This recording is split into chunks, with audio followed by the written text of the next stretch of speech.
So if you haven't been with us, we've been going through this series called Identity, where we've just been having this conversation about what it looks like for us as followers of Jesus to put our identity in him. Because again, being a follower of Jesus is more than just going to church on Sunday morning. Don't get me wrong, glad you're here. But it's more than just coming here and hanging out with us on Sunday. It's more than being part of a small group. It's even more than serving our community. Again, when you look at the biblical idea of discipleship, what we begin to see is that to be a follower of Jesus, to be a Christian, is to be just like him. Now don't hear what I'm not saying, because I'm not saying we're going to be perfect, right? I'm not saying we're not going to have problems or issues or we're not going to make mistakes. But what I am saying is that when people look at our lives and the way that we treat each other, the way that we handle success and failure, they should be able to look at our lives and catch glimpses of Jesus himself in and through us.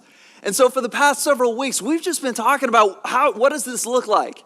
How do we begin to take this internal faith that we claim and live it out?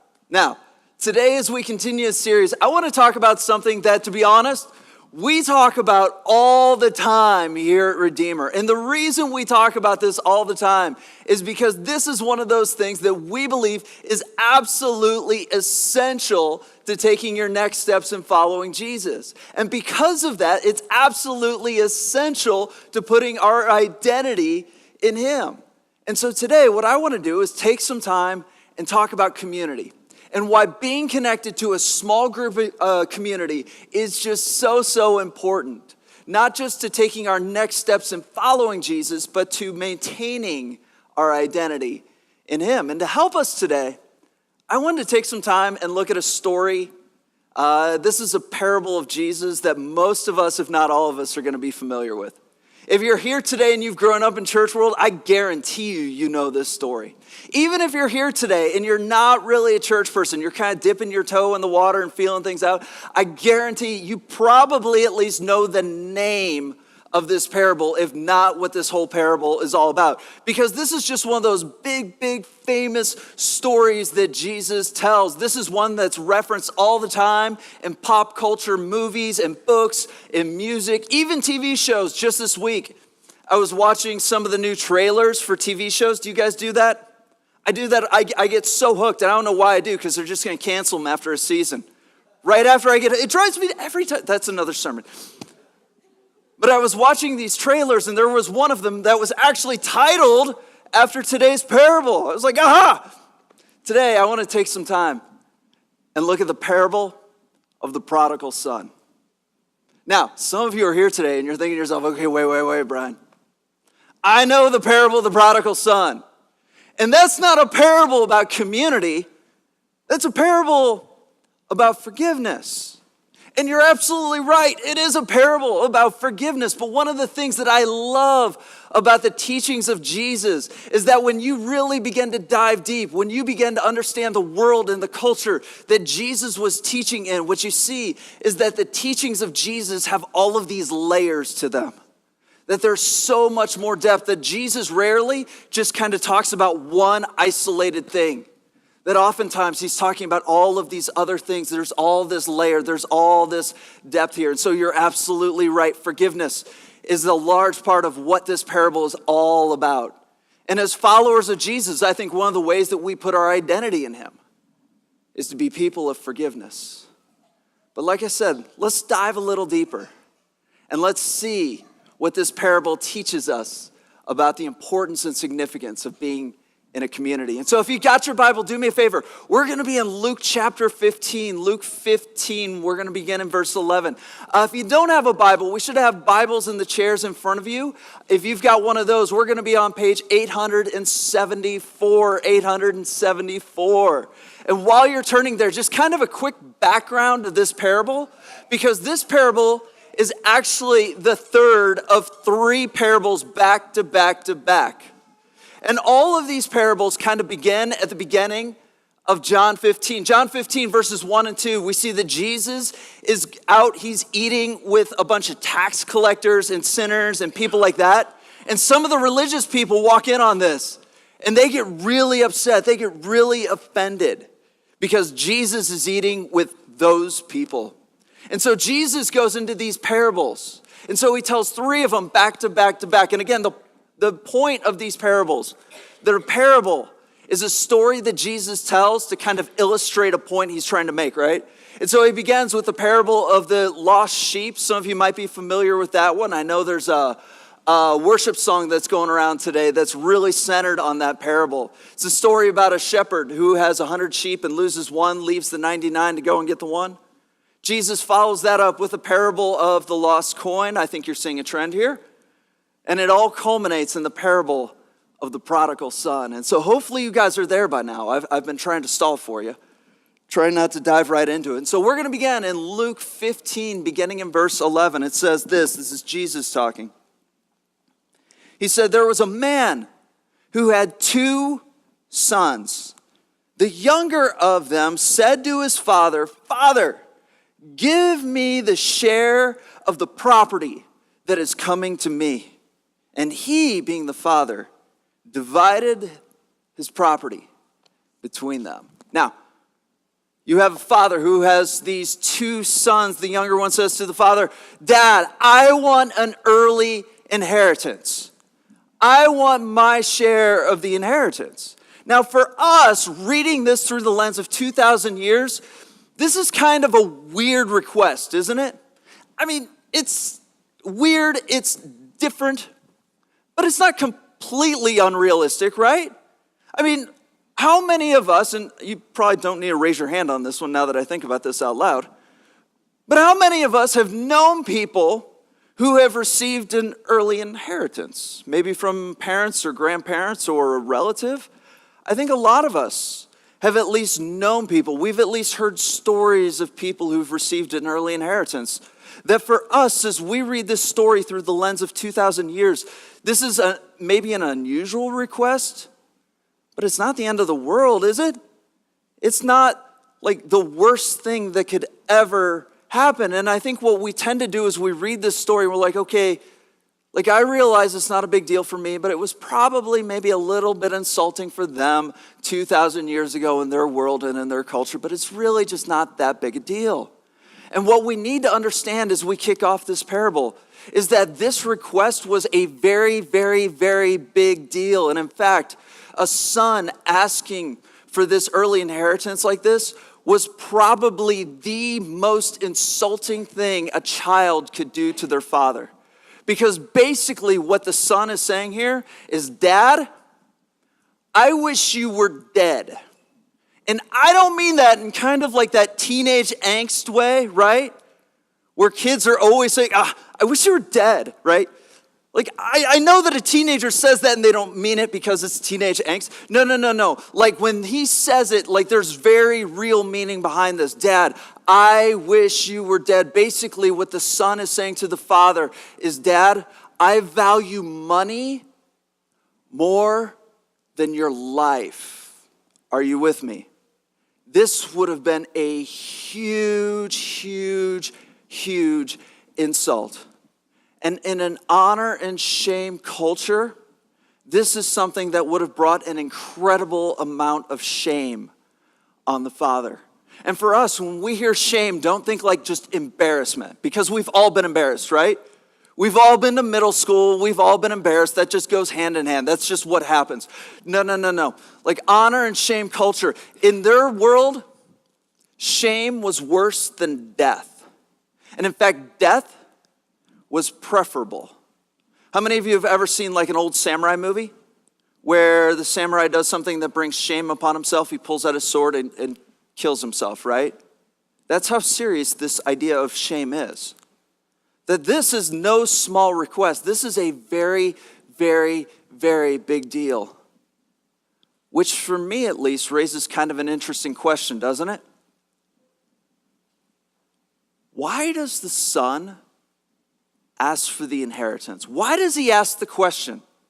Knowing the consequences, knowing everything that kind of goes along with this, why does the son ask for the early inheritance? Now, I think what we want to say is because he wants to party, right? This is the way that we always read this story, that he's just a kid. He wants to go out and have fun and just spend money, get into all kinds of trouble. And the reason we say that is because of what it says in verse 13. Look at this with me. It says this: not many days later, the younger son gathered all he had and took a journey to a far country. How many of us, when we read that, think like Neverland? Or like a long time ago in a galaxy far, far away, right? Like some imaginary, vague place out there somewhere, right? Hold on to that phrase. We're going to circle around and talk about that one. So he took a journey to a far country. It says this: and there he squandered his property in reckless living. Now, I think what we tend to do, and usually at this point in the sermon, this is where people like me stand up and say, now that boy took that money and he went to Vegas and he started spending that money like crazy, that he was getting into drugs and alcohol, that he was probably getting into trouble with women, that he was doing all kinds of things. This is what we talk about when we talk about reckless living, isn't it? This is the way that we usually tell this story. The story of a boy who goes to Vegas, or when I was living on the East Coast, it was Atlantic City. But the problem is, don't miss this, guys, that's our world. We live in a world where people can just kind of get all of this money and go and live a wild life like that, right? We live in a world of instant celebrities where it's not wholly uncommon for people to get famous making YouTube videos that are absolutely ridiculous. Instagram accounts, Twitter, you name it. People get famous instantly and they go and they live this wild lifestyle. And when we read this story, I think we want to read that into it. But we need to be very, very careful here, because what we're doing is we're projecting our world into the biblical story. And what we need to understand is that lifestyle that I just described wasn't even really accessible to a boy like that. Maybe if you were part of the royal family, maybe if you were a governor's child or something like that, you might have had something that was close. But for a farm boy like this, what we just described with the amount of money that he had wasn't even an option. And understand, it's not like he got a lot of money. Remember, he's the younger son, right? What does verse 12 say? The father divided the inheritance between them, the older son and the younger son. In the ancient world, the older son would have gotten the lion's share of the inheritance. The older son would have gotten 2/3 of all the property, which means the younger son only got 1/3. By the way, have you noticed how quiet the older son has been so far? Did you guys notice that? Like he's nowhere to be found. Again, this story has a lot of depth, and I wish I had time to go into that because that's loaded in itself. But it would have been shocking to the original hearers that the younger son has not said a word this entire time. So the younger son has this small inheritance, and it's not really a ton of money. It's not enough to just kind of go and live that Vegas lifestyle that we picture, which raises the question, doesn't it? What does the Bible mean when it talks about reckless living? To help us, I want you to go back to that phrase I talked about earlier. It says he took a journey to a far country. If you've got your Bible, go ahead and underline or highlight that phrase, a far country. Some of your Bibles might translate that as a distant country. That phrase is a Hebrew idiom, or an idiom in the Hebrew language. And it's not talking about a vague place out there somewhere. It's actually talking about a very, very specific place. It's talking about a place known as the Decapolis. The Decapolis was a cluster of Roman cities. And when I talk about a cluster, don't think like Dallas-Fort Worth cluster where you have like that mega city where, you've got 12 lanes of traffic and it's all backed up. That's not what I'm talking about here. They were clustered together, but they weren't that close. But it was a cluster of Roman cities. But what makes this so important is it was right on the other side of the Sea of Galilee. And because of its location, the Decapolis for the Jewish people was known as a place of temptation. And the reason it's a place of temptation is, think about it. Imagine you're a Jewish farmer and you're under Roman oppression, right? Like you're barely struggling to survive. You look across the Sea of Galilee. Remember, it's not a big sea, it's a small one. Don't think like the ocean, I can't see the other side. You can look over and see the other side. You look over and you see the Decapolis, this large, thriving metropolitan area. It is a picture of success. And so you look over there and you see the giant buildings, you see the success, and then you look at your life as a poor, struggling farmer, barely making it year after year after year. How long do you think it would take before you began to compare? Before you look at their life and then you look at your life and say, you know what? It would be better if I went over there, wouldn't it? I mean, why shouldn't I have some of that?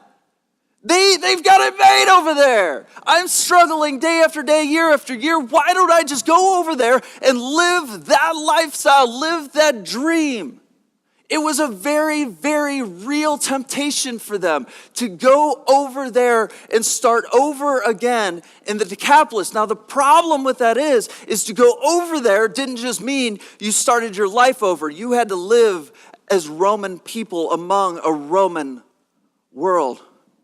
But I can't help but wonder if that boy growing up year after year after year looked across the Sea of Galilee and saw the Decapolis and thought to himself, why are we struggling when we could start over there and have all of that success and all of that wealth and all of that money? And I wonder if he went to Dad and said, Dad, why don't we go over there and try to make it with all that they have? And of course, Dad wouldn't listen because Dad's stuck in his ways. But he knows better, doesn't he? Kids always know better. It's amazing. That Dad just doesn't understand that times are changing and we need to change with it. Do you hear the struggle? Do you feel the tension? By the way, again, Jesus' stories have layers, right? How many of us struggle with that same temptation all the time? What does it look like to live out our faith in a changing world? How many times do we say the old faith doesn't apply anymore to this or to that? Again, the teaching of Jesus has this layer, has this depth. You see, I think the reason why the son went over there, I think the reckless living that we're talking about here isn't that he goes to Vegas and just kind of spends all that money. I think the reckless living is he tried to start over in the Decapolis, that he got tired of asking Dad. And so he asked for that money, and he had a plan. He was going to start his own company, right? Self-starter. And so he took his startup funds and he went over there with a plan. And maybe I'm not selling you on this. So if not, just look at what happens next. Verse 14 says this, and notice the order here because the order is absolutely key. It says, when he had spent everything, what happened? Then a severe famine broke out in that country. And then he began to be in need. Let me ask you the question, what caused the boy's poverty? Was it the spending or was it the famine? It's the famine, right? See, a more realistic reading of this story. This boy goes over there with his startup campaign money. And he buys land, he buys crops, maybe he even buys animals, and everything is going good. I think the kid had a great, well thought out plan. I think he thought he had all the bases covered. And then a famine broke out, pulled the rug out from under him, and wrecked all of his plans because the famine struck and then he began to be in need. Look at what happens next. Verse 15, so he went and he hired himself out to one of the citizens of that country. Oftentimes, in times of need in the Roman world, citizens who were struggling would go to noblemen and try to get jobs. Now, the problem is you got all of these citizens coming to a handful of noblemen asking for just there's not a lot of jobs to go around, right? And so what the noblemen would do is give them the worst jobs they can imagine as a way of running them off. Notice what happens next. So he hired himself out to one of the citizens of that country who sent him to the fields to feed pigs. And he was longing to be fed with the pods, the carob pods that the pigs ate, and no one gave him anything. See, I think this nobleman looked at this Jewish boy, said, I know exactly what I'm going to do with him. I'm going to send him to feed the pigs. Because if you're familiar with symbolism in the Jewish world, you know that pigs are equated with uncleanliness. And more than that, in the first century, they were oftentimes equated with evil itself. Which, by the way, do you guys remember the story where Jesus comes across this demon-possessed man named Legion? He cast the demons into pigs. See, for them, that would have made perfect sense, right? Well, of course, demons go into pigs. Where else would they go? That makes perfect sense. See, I think this nobleman was trying to run the boy off. He gave him the worst job that you could imagine. He had him feeding the pigs. By the way, this is what we call rock bottom, isn't it? And the thing about rock bottom, it's hard, but oftentimes rock bottom is the moment that makes us realize we've got to make some changes in our life. Notice the very next line. Verse 17, but when he came to himself, it's a moment of clarity, right? He said, how many of my father's hired servants have more than enough bread, but I will perish here with hunger. I will arise and go to my father and say to him, Father, I have sinned against heaven and before you. I am no longer worthy to be called your sons. Look at this. Treat me as one of your hired servants. Now, what's interesting about this, notice where he says, treat me as one of your hired servants. In the Greek, there's 3 different words talking about a servant or a slave. The first one is doulos, which is like a upper management type servant. These are the guys who are the big overseers of things. If you remember the story of Joseph working for Potiphar, when he's overseeing all of his stuff, that's what we're talking about here. Now, these guys would live with the family, and they were very, very close to the family. In fact, the family would treat them like they were part of the family. And so you have doulos. The second one is oiketes. I can't believe I pronounced that right. Oiketes is more of what we usually think about with a servant. They would have done the day-to-day chores. These guys would have been very close to the family as well. They would have lived with the family. They would have been treated like family. But those aren't the words that he uses here. He uses the Greek word mistheos. A mistheos is talking about a hired servant. This is somebody who didn't live with the family at all. This is somebody who lived in poverty usually. And if there was a need, if there was a job that needed to be done, like the harvest, and you needed a lot of workers in a short amount of time, they would go out and they would hire these guys out. If there was a job, he would do them. If there wasn't a job, then you were just out of luck.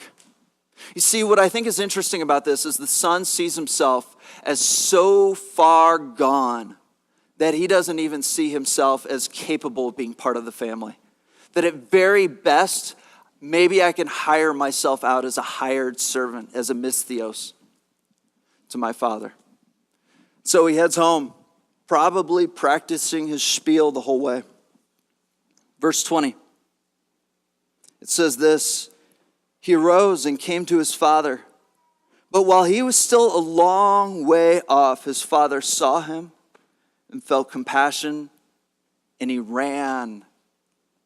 Guys, in the ancient East, men never ran. It was humiliating and embarrassing and something that would have caused shame in his life, but he doesn't care. Look at what happens next. He ran and embraced him and kissed him. The son said to him, Father, I have sinned against heaven and before you. I am no longer worthy to be called your son. But before he could finish the spiel, the father cuts in. But the father said to his servants, quickly bring the best robe and put it on him. Put a ring on his hand, shoes on his feet, and bring the fatted calf and kill it. Let us eat and celebrate, for this son of mine was dead and is alive again. He was lost and now found, and they began to celebrate. Notice that there were 4 actions that the father does here, right? You got these 4 actions. The first, and each one of these, by the way, is absolutely loaded with symbolic meaning. The first one is he says, okay, bring a robe. Understand, when he talks about a robe here, we're not just talking about like a bathrobe, right? You guys get that? We're not just talking about an ordinary robe either. He's talking about the best robe, right? Like, don't picture I've got a closet full of robes. You can have the blue one. I don't wear that much. No. A robe in the ancient world was symbolic for a position of authority in the family. Again, if you remember the story of Joseph and the robe of many colors, remember he gets the robe from the father. That was a symbol of power and authority over the family, over his brothers, which is why the brothers get so mad at him, because they don't want him to be an authority over them. Guys, the father gives him a robe of authority, and then he gives him a ring. I love this one. A ring, the ring would have given him access to the finances for the family, which I think is absolutely hysterical, because think about it. This dude just blew 1/3 of the family's fortune. How many of you would be willing to give that kid a credit card? By the way, whose money is that? It's the older son's money. Think about that. The leftover 2/3 is his.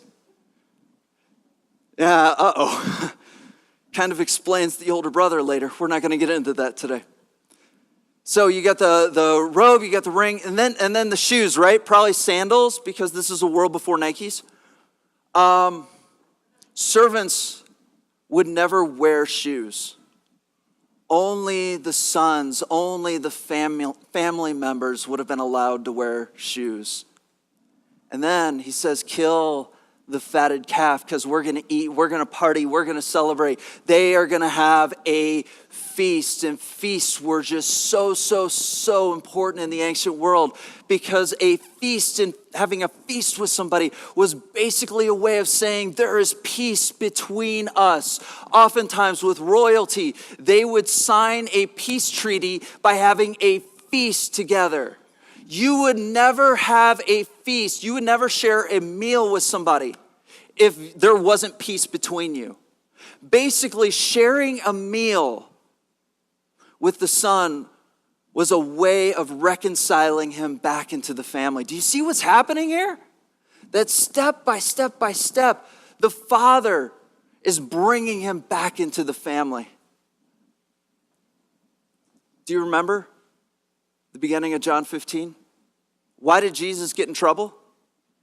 He was eating with tax collectors and sinners and those people. Do you see why this was such a big deal? Basically, Jesus is saying, I have peace. I know they're broken. I know they're not perfect. But neither is any of us. That it was a piecemeal to bring them back together. Now, this is usually where we stop in the parable and say, the point of the parable is that we cannot get back to God on our own. That like the prodigal son, we are all broken. We have all messed up. We have all sinned against the Father. And the only way that we can step back into the relationship with God is through the death and the resurrection of Jesus. But again, this story has layers to it, right? And the question we're going to ask ourselves is, okay, wait, what does this story teach us about community and the importance of having community in our life? Aside from a lot of neat details, like what does this story teach us about community? And so to help us with this, I just want to ask a question. What was the boy's sin? What was the boy's sin? See, the rabbis actually wrestle with this question. I know what you're thinking, like, why did the rabbis wrestle with the question of one of Jesus' parables, right? Check this out. The parable of the prodigal son wasn't wholly unique to Jesus. It was a very common parable that was used in the first century world. The difference is Jesus changed the ending. The original ending to the parable had the son returning to the father. The father wasn't even at the door waiting for him. One of the servants gets the father meets the son, and pretty much shuts the gate, bars him out forever. Talk about a downer, right? Jesus changes the ending of the parable. But again, the question is what is the boy's sin? Now, the rabbis wrestle with this. And what we want to say is that the boy's sin was what? Reckless living, right? Whatever that means, that he wanted to go out and do his thing, that it was reckless living. The rabbi said, no, that is the symptoms of the sin. But what is the root of the sin? The root was he tried to live his faith alone. Remember, in the first century ancient world, absolutely everything was done together. Everything was done in community. And in fact, in Galilee, they lived in these houses called insulas. Insulas were like houses with houses built on top of them. So you have a father here, right? Father has two sons. The two sons go out, they get married, they would come back, they would build these rooms onto the father's house, and they would all live together. Now, for you introverts, this is going to sound terrible, so just brace yourself. But from there on, they would do everything together. They would go do their family trades together, right? You didn't go to college and pick your own career. You did the family trade. So the men would go to work together. The wives would do housework together. They would go to the market together. They would eat together. Every aspect of life was done together. And the reason that's so important, guys, is because when you do life together, there's a level of accountability, isn't there? Because if you stop and you think about your biggest regrets, your biggest mistakes, how many of them happened when no one else was around? How many of them happened when there was nobody there to hold you accountable? And if there was somebody around, chances are it was probably that one person that you always get in trouble with, right?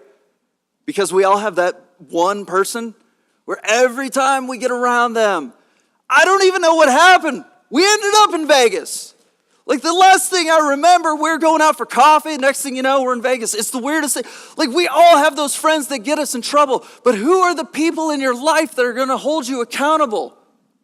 The moment when you're about to go off the road, the moment when you're about to do something that you know you're not supposed to do, who are the people who are going to call you out and say, yeah, no, that's a terrible idea. Oh yeah, what was I thinking? They lived in a world of built-in accountability, and the problem is that we live in a hyper-individualistic world. We live in a world where most of our relationships happen through a screen, right? Most of our relationships happen through text message, through emails, through Facebook. And in fact, some of us are here today and we have friends that we've never met in person, don't we? Facebook, Instagram, Twitter. Even if you're here and you're a gamer, how many friends do you have that you've never actually met them in person? And the problem is that those relationships, yes, they're still relationships, but you can easily be dishonest in that relationship, right? And you know this is true because there's been a time when somebody texted you something that they thought was funny, and you responded with LOL with a very straight face. You never really laugh out loud when you text LOL.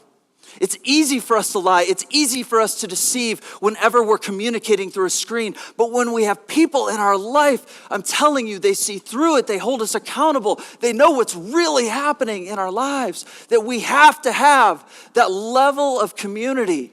We have to have that level of accountability if we are going to maintain the identity in Christ. The other reason it's so important is because whether you want to hear it or not, there are going to be times when we're going to fail. There are going to be times when bad things happen, like the boy in the story. Again, I think he had all his bases covered. I think he had a great plan. I think the famine just snuck up on him, and he didn't have a contingency plan for that. All of us are going to experience hard times in life. It doesn't matter if you're here today and you're a follower of Jesus or not. Every single one of us is going to experience hard and difficult times of life. And the question is do we have a community around us who's going to help us when we fall? Do we have the people who have our backs? Or when the rug gets pulled out from under us, or are we going to find ourselves alone? Who is your tribe? Who is your community? Who are the people who are going to hold you accountable? Who are going to support you? Who are going to pick you up when you fall? Who is your tribe? Again, one of the things that we believe here at Redeemer is that community, that small groups are essential. And this is exactly why. And we have small groups all throughout the week. If you're here today and you're interested, please don't let today go by without at least asking the question about small groups. We got small groups all week. Some of them are in people's homes. We even have some here on Sunday morning right before worship. Who is your tribe? Because I'm telling you, if you don't have people in your life that can either hold you accountable or to lift you up when you fall, you are setting yourselves up for failure. The boy in the story had his father. Who are the people in your life? Let me pray for us.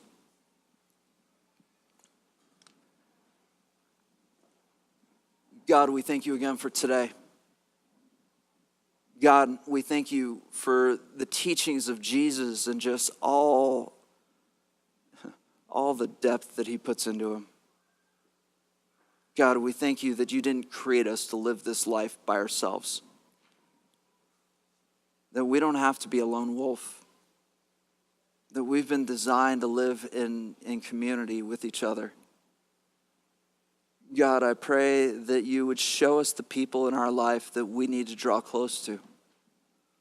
The people that we need to even just talk about whenever we're going through hard times, whenever we're dealing with difficult situations or decisions.